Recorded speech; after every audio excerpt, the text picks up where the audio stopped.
So I just made a do-it-yourself step here. Put two of these because there was only one. So I put two to be a little bit higher to make a little bit effort with the legs.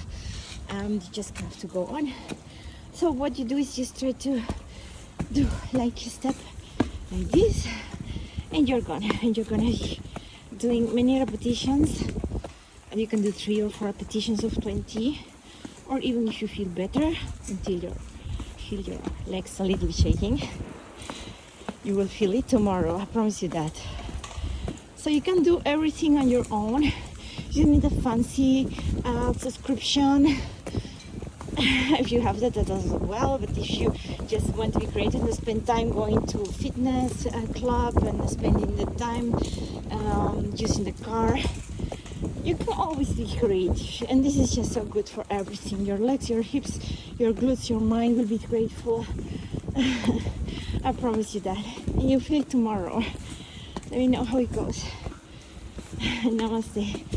All the love, all the joy, always.